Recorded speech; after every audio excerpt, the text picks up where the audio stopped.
So let's bring in someone who knows a thing or two about polling. Arizona Senate candidate Kari Lake. Kari, let me run through a couple of these. The very important Des Moines Register new poll has Trump 51%. The reason why that matters, first time someone's been over 50%, that means it doesn't matter what the others do, he can still win if it's accurate. DeSantis 19, Nikki Haley 16, Vivek 5, and rounding out the bottom, Christie, so to speak, Christie at 4%.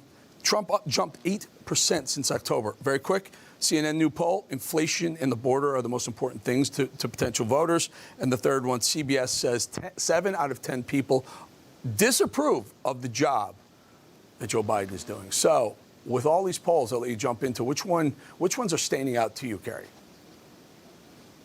Well, I think that one in Iowa is so important. President Trump has been so good to the people of Iowa. He supported farmers. He pushed back against China and did so much for the folks in Iowa.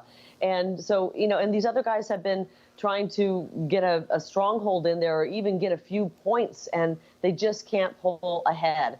And so I think this is a really big poll. President Trump's been there numerous times, held rallies, held roundtables. And I know for the DeSantis team, they've said it's do or die in Iowa, and they seem to be struggling. He got the governor's endorsement. He got one of the evangelicals' endorsement. It really hasn't given him a bump.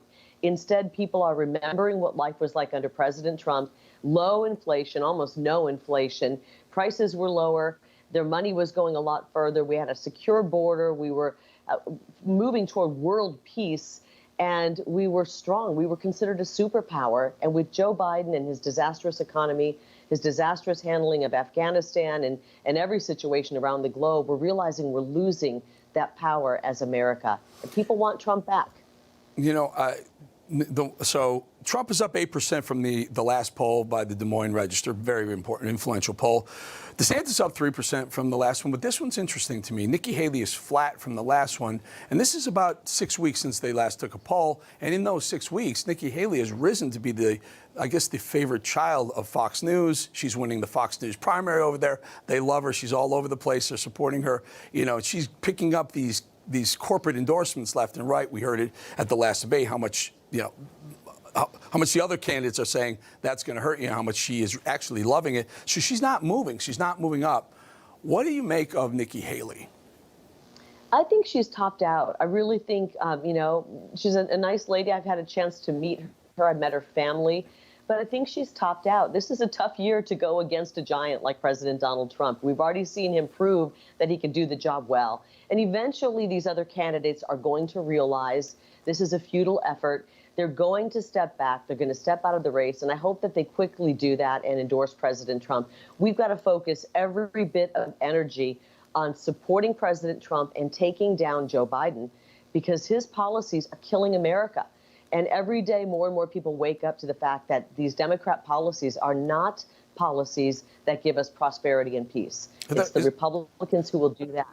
Is there a job for Nikki Haley in a Trump administration? Let's put it that way.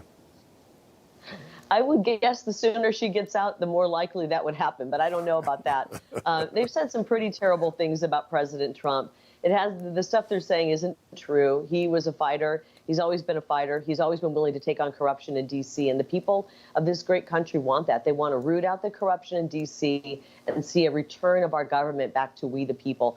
So I'm sure she'll do fine. I don't think she has to worry. She has allies, and that'll probably give her a job. And she'll be just fine. But we're not going to be fine if we stay divided as a party. And this is why I think it's important to start to bring Republicans together, coalesce around President Trump, a man who's proven he can do the job. I'm working to do that as well. We have so much in common, 90 to 95% we agree on.